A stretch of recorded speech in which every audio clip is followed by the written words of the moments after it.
السلام علیکم ورحمۃ اللہ وبرکاتہ۔ الحمد للہ رب العالمین والصلاة والسلام علی رسولہ الامین وعلی آلہ واصحابہ اجمعین، اما بعد فاعوذ باللہ من الشیطان الرجیم، بسم اللہ الرحمن الرحیم۔ رب اشرح لی صدری ویسر لی امری واحلل عقدۃ من لسانی یفقہوا قولی۔ رب زدنی علما، اللہم رب زدنی علما۔ عزیز طلبہ، دیوان حماسہ کا درس شروع کرتے ہیں۔ قبل اس کے کہ آج کا درس شروع کریں، پچھلے درس میں ایک لفظ آیا تھا وفتیان صدق، فتیان لفظ آیا تھا۔ میں نے غلطی سے اس کے متعلق واحد بتا دیا تھا کہ وہ واحد ہے، اور فتن کو جمع بتا دیا تھا۔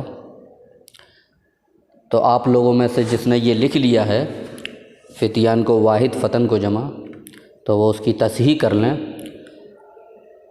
فتن واحد ہے، فتیان جمع ہے۔ پہلا شعر جو ہے دیوان حماسہ کا، اس کے اندر یہ لفظ آیا ہے۔ چلیے آج کا درس شروع کرتے ہیں۔ وقال یحییٰ بن زیاد الحارثی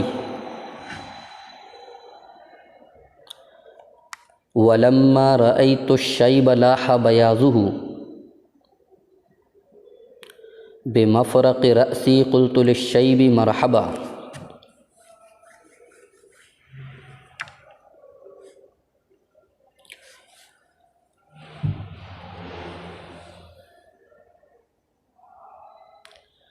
واو ابتدائیہ ہے اس کے اندر، اور لما حرف شرط ہے۔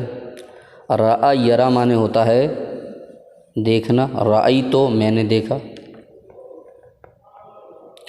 الشیب بڑھاپا، اس کا فعل آتا ہے شاب یشیب، بوڑھا ہونا، سفید بالوں والا ہونا۔ لاحا نصر ینصرو سے آتا ہے لاح یلوح، ظاہر ہونا، نظر آنا۔ بیاض معنی سفیدی، مفرق معنی مانگ۔ دونوں جب سر میں کنگھی کرتے ہیں اور بالوں کو دو حصوں میں بانٹتے ہیں تو بیچ میں جو لکیر آتی ہے اس کو مانگ بولتے ہیں۔ مرحبا یہ خیر مقدم کے لیے بولا جاتا ہے، استقبال کے لیے، خوش آمدید کہنا۔ اب ترجمہ کرتے ہیں۔ وَلَمَّا رَأَيْتُ الشَّيْبَ لَاحَ بَيَاضُهُ بِمَفْرَقِ رَأْسِي قُلْتُ لِلشَّيْبِ مَرْحَبًا۔ اور جب میں نے دیکھا کہ بڑھاپے کی سفیدی میرے سر کی مانگ میں ظاہر ہو گئی ہے، تو میں نے بڑھاپے سے کہا کہ خوش آمدید، تمہارا آنا مبارک ہو۔ اس شعر کے اندر شاعر نے اپنے بڑھاپے کے ظاہر ہونے کو بیان کیا ہے، اور یہ بھی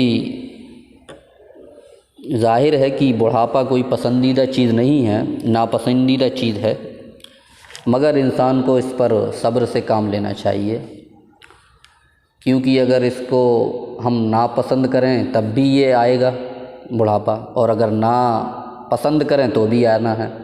تو اپنے نفس کو تسلی دینے کے لیے یہ کہنا چاہیے کہ آنا تو ہے ہی، خوش آمدید کہہ دو، تو اپنے نفس کو ہمت کے حوصلہ دلانے کے لیے خوش دلی کا اظہار کرنا چاہیے۔ اگلا شعر ہے وَلَوْ خِفْتُ أَنِّي إِنْ كَفَفْتُ تَحِيَّتِي تَنَكَّبَ عَنِّي رُمْتُ أَنْ يَتَنَكَّبَ۔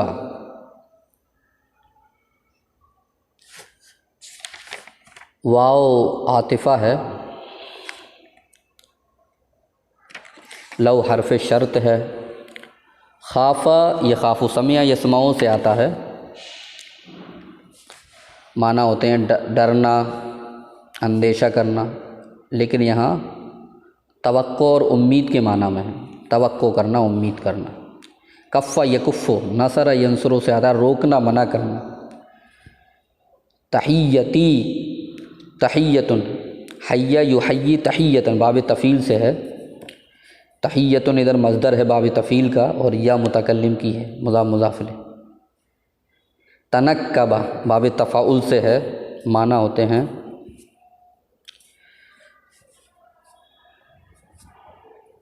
دور ہونا،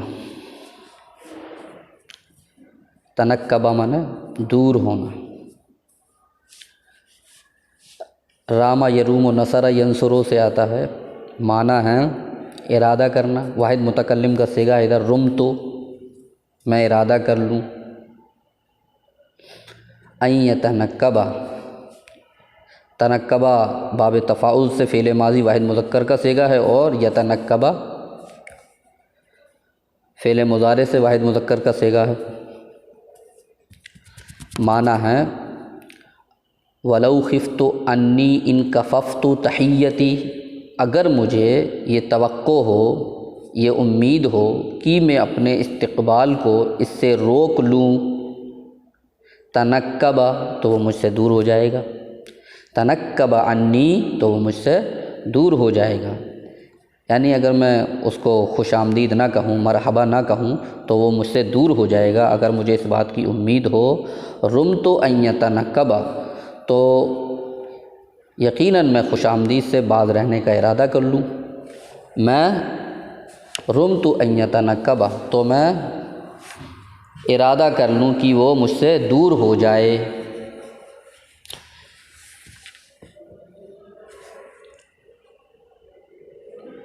شاعر اس شعر میں یہ بتا رہا ہے کہ اگر جب میں نے بڑھاپے کو دیکھا اور میں نے اس سے مرحبا کہا، مرحبا کہنے یا نہ کہنے سے بڑھاپا رکے گا نہیں، تو بہتر یہ کہ مرحبا کہہ لو۔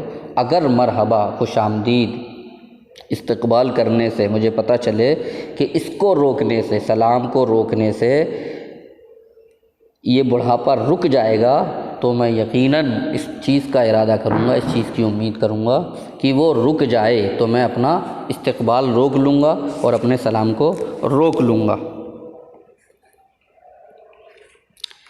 اگلا شعر ہے وَلَٰكِنْ إِذَا مَا حَلَّ كُرْهٌ فَسَامَحَتْ بِهِ النَّفْسُ يَوْمًا كَانَ لِلْكُرْهِ أَذْهَبًا۔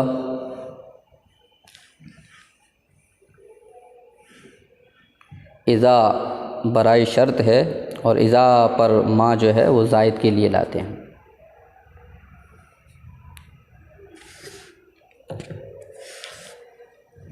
حل یحل معنی ہوتا ہے نازل ہونا، ٹھہرنا۔ ضرب یضربو سے ہے، ادھر واحد مذکر کا صیغہ ہے فعل ماضی۔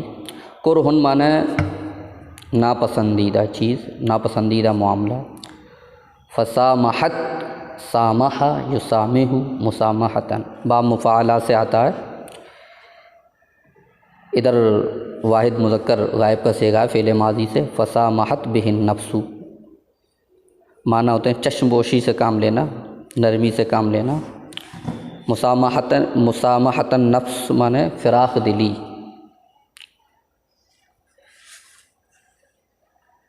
اذہبا یومن کان للکرہ اذہبا، اذہبا اس میں تفضیل ہے، اصل میں بھی محذوف ہے یہاں۔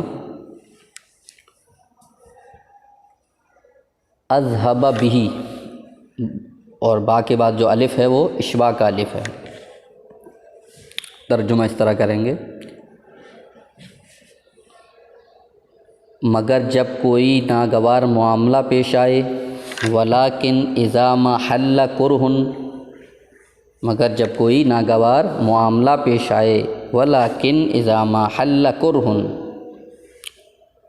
فسامحت بہ النفس یوماً، اور کسی دن آدمی اس پر فراخ دلی سے کام لے۔ فسامحت بہ النفس یوماً، بس آدمی اس کے متعلق کسی دن فراخ دلی سے کام لے۔ کان للکرہ اذہبا، تو یہ چیز اس ناگواری کو جلدی دور کر دیتی ہے۔ یعنی انسان، شاعر کہہ رہا ہے کہ کوئی ناپسندیدہ چیز پیش آ جائے اور آدمی اس پر صبر سے کام لے تو اس کی سختی کو برداشت کرنا آسان ہو جاتا ہے۔ یہی حال بڑھاپے کا کہ جب طبیعت نے اس کو گوارا کر لیا تو اب اس کے لیے گرا نہیں ہے۔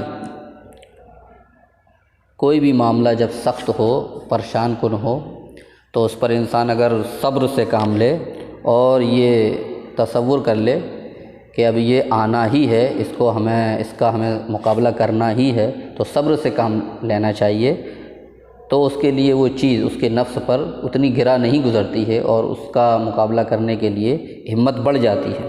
شاعر یہ پیغام دینا چاہتا ہے اس شعر کے اندر۔ آج کا درس بس اتنا ہی، باقی انشاءاللہ اگلے درس میں بتایا جائے گا۔ تب تک کے لیے السلام علیکم ورحمۃ اللہ وبرکاتہ۔